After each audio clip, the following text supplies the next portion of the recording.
তেল মেখে জলে ডুব দিয়ে আসি, তারপর খেলা হবে। একা একা খেলা যায় না, ওই বাড়ি থেকে কয়জন ছেলে এলে বেশ হয়। বহু বছর আগে পড়া সেই পড়ার বইটা মনে পড়ছে। এটা সহজ পাঠের প্রথম ভাগের ষষ্ঠ পাঠ। দেখুন, রাজনীতির কিন্তু কোনো সহজ পাঠ নেই, পুরোটাই একেবারে কড়া পাক। তবে যা খেলা সেখানে রোজ দেখছি, সে তো ফিফার বিশ্বকাপ ফুটবলকেও হার মানিয়ে দেবে। ভারতে কেউ স্বপ্নেও ভেবেছিল যে তৃণমূলের বৈঠক হবে আর সেখানে খোদ মমতা বন্দ্যোপাধ্যায়েরই পথ চলে যাবে? তৃণমূলের বিশেষ অধিবেশনে নেতারা আছেন, তৃণমূলের প্রতীক আছে, অথচ মমতা বন্দ্যোপাধ্যায়ের কোনো ছবি নেই, অভিষেকের কুর্সি নেই। সব মিলিয়ে ওই সহজ পাঠের কাল ছিল ডালখালির মতোই আর কি। আর আমাদের আজকের বিতর্কের বিষয়টাও কিছুটা সহজ পাঠ প্রভাবিত।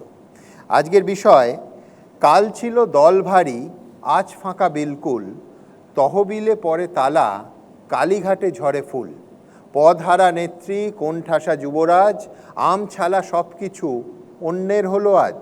কাল যারা অনুগত আজকে দেয় না সারা, কাদের পাপের ভারে রাজ্য বিরোধী হারা।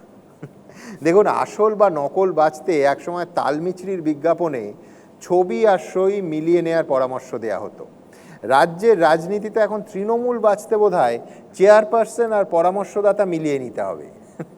রসিকতা থাক, আজ আমার প্রথম বক্তা সেই তৃণমূলের প্রতিনিধি যাদের স্পষ্ট দাবি তাঁদের ঝুলিতে এই মুহূর্তে রাজ্য বিধানসভার 80 জনের মধ্যে 65 জন বিধায়ক এবং বিভিন্ন পুরসভার সংখ্যাগরিষ্ঠ কাউন্সিলর আছেন।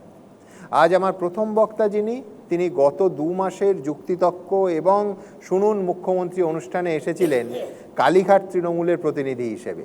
এই কুণাল ঘোষের পাশে বসেই কালীঘাট তৃণমূলের হয়ে গলা ফাটাচ্ছিলেন। সময় সত্যি দ্রুত পরিবর্তনশীল।